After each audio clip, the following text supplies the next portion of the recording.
Hello gamers, this is Tubantics. As you all know, the third off-season patch just dropped on Wednesday. On the same day, a major BetterTOS2 Salem 2 version also released. So guess what? It's time to go over the patch notes as usual. Without further ado, let's jump right in. As always, starting with vanilla first, we have some quality of life changes that was added to the game. The first one is, lost wills can now be collected in the graveyard as soon as a player's lost will is shown, rather than after the who died and how phase ends.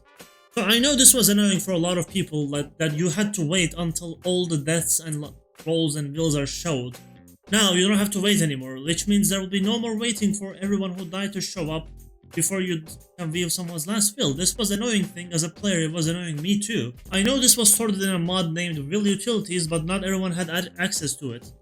Mainly when I was browsing the official Discord, I noticed some people talking about this issue, and I just randomly had the idea to add it to the base game, and I just did. Right, the next change. When voting a player to trial, you will now see how much that player's vote weighs. So you will see the number as shown here, how many votes that player has. We did this change because of certain reworks, especially the Mayor rework, which I will get to that soon. The game has a lot of abilities that alter the number of votes a player has. This was needed for better quality of life, in my opinion. Next change. Achievements players earn will now be announced to everyone in the chat once the game ends. So, as a player, I don't really care about achievements, mainly because I only play modded, I don't play vanilla at this point. But we thought this was a nice touch. I think it looks cool. We thought it would look really cool as a QL thing in general. Moving on to balance changes. Before I start, these balance changes are both in vanilla and modded. The three balance changes I'm going to show are both in vanilla and BetterTOS2.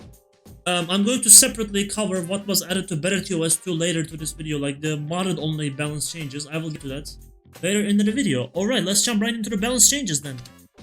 Mayor was reworked. So when you reveal as Mayor, now you only gain 1 vote instead of 2. But in return, after you reveal each morning you're alive, you will gain 1 vote every day on top of each other. This can get to crazy amounts, I know, but I personally see this similar more to Old Prosecutor rather than, you know, being too overpowered. Like, we kind of have to see it in game. And the third change is the Mayor Defense Clause was removed. We're gonna say, what is the Mayor Defense Clause? So Mayor, before the update, their defense could not be raised above none after they reveal. For example, if a Cruz goes on you, they will kill the attacker on you, but they will not save you from the attack, like speaking about vanilla. Or like Cleric visiting you is not going to make your defense powerful because of this clause. And like this was a leftover from time of Salem 1. Because similar roles such as Marshal, after revealing once, like you reveal once, you Tribunal, you hang 2 people, and you still can be healed by other TPs, such as Crusader, Cleric. There is no defense clause for Marshal. So why does Mayor have it? Like, we thought this was an inconsistency and just removed the defense clause. And why, like, Mayor gained this rework? So Mayor and Monarch were considered weak T-powers among the community, which, like, T-power is meant to be the alignment that's meant to clutch late game scenarios where, like, it's evil mage, sort of that kind of stuff, and just Mayor and Monarch failed to accomplish that. Right, next change, Monarch. Knights can stack now, which means like a player can be knighted more than once now. And Monarch can knight the same player more than once. Knighted players cannot be voted the day they are knighted. But you might be thinking, for those who play modded, it's a punk TT, what happens if death is knighted? Don't worry, I've got that covered. In the like BetterTOS2 hotfix, we changed that. When a Horseman of the Apocalypse transforms, all vote immunity will be disabled. So like if you knight death the same day they turn, it's not gonna be they're not gonna be unvotable, because I think that's gonna be super overpowered and unfair to town. So we took care of that case before that even happened. Our next change is Ritualist. So Ritualist is no longer revealed on a wrong guess. Ritualist, if you guess wrong, you will lose 1 charge now. So the deal here is Ritualist was nerfed recently in the Season 4 patch, where the roles that were revealed by PM and Witch could not be guessed for 2 nights in a row. And this was, like, on paper it was a good nerf, but it might have been considered too much by most of the community. So, like, instead of reverting that, I think reverting that was definitely not the solution, because, like, it's just, like, 3 kills from PM Witch. It was way too overpowered. So, this, like, encourages Ritualists into scum reading more, and, like, if you get it wrong, if you're gonna, for example, base your all charge on a T-Pow, just guessing them. For example, you guess player X as Mayor, you guess player X as Marshal, you guess player X as Jailer, and you get it right, but like you waste all your charges. It's just one extra kill. It's not that big of a deal, I think. This is a small compensation to the PM Witch interaction nerf. Like it wasn't buffed to its how it was before Season 4, but it's like a middle ground. Here's how I can explain this. Anyway, that is it for our balance changes for vanilla. Now, I'm gonna move on to BetterTOS2 2, which also got a major update, version 1.6, which the changes I'm gonna explain from this part of the video are exclusive to modded. These changes are not in vanilla. Let me make that clear before I jump into the changes. Alright, our first change. Solo starting Apocalypse roles will have defense and detection immunity, so this was a catch-up thing. This wasn't in the modded patch 1.5 when Season 4 released, and this was a minor inconsistency between vanilla and modded.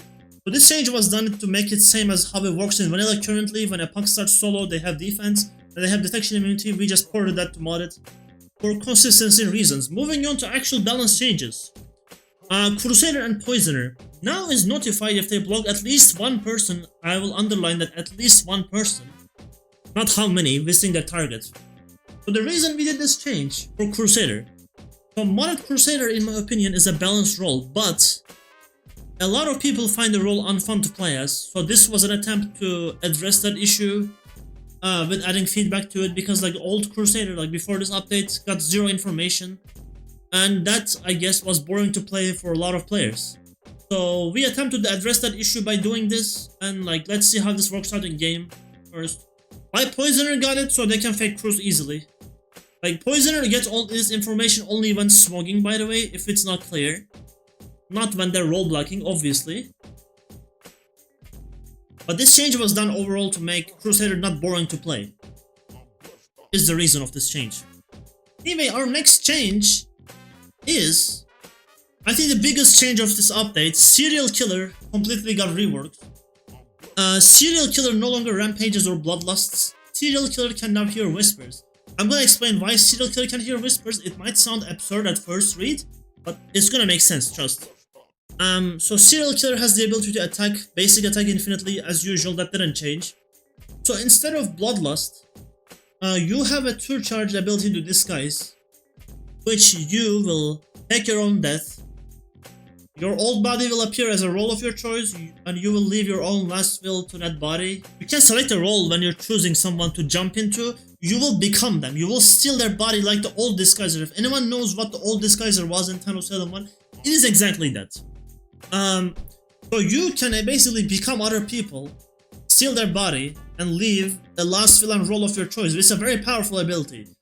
Now you will ask, why Serial Killer can now hear whispers? Because it's to eliminate the code word meta. For example, you can just tell the confirmed prosecutor, Apple is the code word. If you don't know this, you were jumped by the Serial Killer. But now, like, SK can hear whispers, so they will know the code word.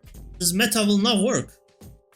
And now Serial Killer also has like an ability to deal consistent powerful attacks, which you only deal a powerful attack when you're trying to jump to somebody. So like the old Bloodlust had no control over, you know, the powerful attack, since it depended on if you get successful kills or not. But now, when you use jump, you deal a powerful attack, so you have control over when you use powerful attack or not. Another thing is, if you die the night you're jumping, the jump will not be successful since you are dead. And why Serial Killer? Why not Shroud? So the thing is, Shroud can, I think, be buffed. I haven't come up with anything yet for Shroud, but I think we can just buff Shroud in a deceptive way. But Serial Killer was just a Walmart werewolf. It's just like, you know, the rampage ability is not original. It originally belonged to werewolf. So like, it's just a Walmart werewolf, which I think NKs can really have more unique stuff. And this is where this rework comes in. Like, it makes SK a thing of its own rather than a Walmart werewolf side grade, which can just like have the ability to rampage, which werewolf has that, Berserker has that. We don't need another role that rampages, if you get what I mean? Like, that's the issue. So like, SK will have now a more unique thing. I have an SK video coming up in an hour. I will show you guys how the rework plays out in game too today. So make sure to not miss that video. So admire. So we went to the road of buffing the current BTOS2 Admirer because like I want Admirer to be able to do more stuff at the same time. So we made Bestow a day ability instead of a night ability. Night ability is gonna be just a company, which causes evil abilities on target to fail. Bestow now will purge target from all negative effects for one time when target is bestowed at the start of the night. Make the target permanently astral, control, and rollblock immune. So you will be immune to any kind of disruption except Starspawn and Jail, basically. Crusader doesn't block that astral people, so you'll be only not immune to Starspawn and Jail. You will know if you purge at least one negative effect from the target at the start of the night. So we want Admirer to do more stuff. That is the point of this change. So we're buffing the current Admirer concept.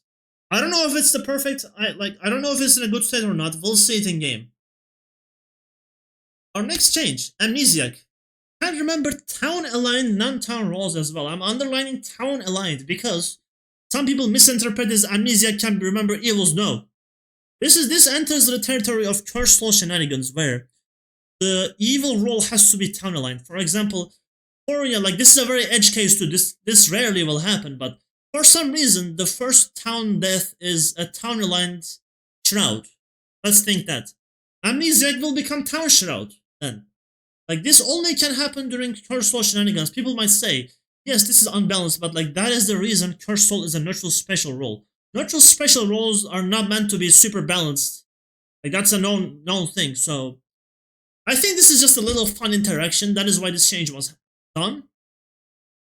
So let's see how if it ever happens, because like the chances of that happening is very slim. But Retributionists also got the same change. Retributionists can use like this. The chances of this happening is more than amnesiac because it doesn't have to be first. For example, if a town shroud is dead, Retri can use that because it's town aligned. You can't just use every evil; it has to be town aligned. Like this is just curse soul shenanigans. Our next change, Doomsayer rework. Doom is now a day ability. Upon a Doomsayer successfully guessing at the end of the day, doomed people will have to make a choice. If all three choose to live, they will all die. Doomsayer will be notified of who chooses what. So this is inspired from a role named Alhevikia from Blood on the Clock Tower. Yes, reaching out to those comments saying, "Oh, he's stealing." This is a mod. There are mods in Among Us that are using Salem roles, and no one's saying, "Oh, you stole that," and like people are just saying here to just be annoying. But like, social deception games will have overlapping concepts. Like that is inevitable in this kind of games. Like this SK rework was inspired from Possessor in Throne of Lies. I'm aware of that. Like this is a mod, not the actual game. I don't think it matters here that whose idea is who, because like, for example, Prince in Throne of Lies is Jailer from Salem, and it doesn't matter to me. It's like I don't see it as stealing or anything because these kinds of games will have overlapping concepts no matter what. It's just bound to happen in social deception games. So like let's get back to the main topic, this Doomsayer rework. So I kinda want to, add the prisoner's dilemma thing to it and make it more interesting. That's why this rework was added, like to mod it. I want to see how it plays in game first. I want to see the impact it will make on Doomsayer kills. Is it gonna be just everyone's choosing live, or is it gonna be mind games? Obviously, evils are an advantage because they have night chat, but like kinda makes it more anti-town because town will not know who's the other doomed person. But Coven can just say in Coven chat that they are doomed, and like they can coordinate so one of them can choose die, the other one can choose live to live. That can happen. It opens up to a lot more scenarios like that, so I'm looking forward to see how this plays out in the game. Our next change, Wildling. So this is yet an experimental idea. Like I said in the video when we got rehired back, BetterTOS2 is a testing ground for changes for us to get insight on which ideas work the best or not. So we tried permasense in the last update in 1.5. So we temporarily shelved permasense in this update and brought a new passive ability called Echoes. So this ability, for all members of the same faction as the Wildling, they will individually learn who visited them at night. This info is individually, I will underline that, not the whole faction. For example, the witch knows who visited them only, not who visited the Coven leader. Only the Coven leader will get that information, etc. And this will only apply when the Wildling is alive. Also for BetterTOS2 Mod too. This will not out recruited Wildling because recruits count as their own faction. So recruit Wildling will still give Coven the information. They will also get the information. If Wildling is not recruited, the recruited Coven member still will get the information. So this is not going to out who's a recruited Coven member. For any questions about that might be asked in comments. And obviously, town traders will not get this information for obvious reasons, since town traders are still technically town. And that is it for the modded patch notes. Let me know in the comments what do you think about the patch notes, what do you think about the changes. And there will be a serial killer video today. I will show you guys the new serial killer rework in game. So thank you guys for watching. I will see you guys in the next video.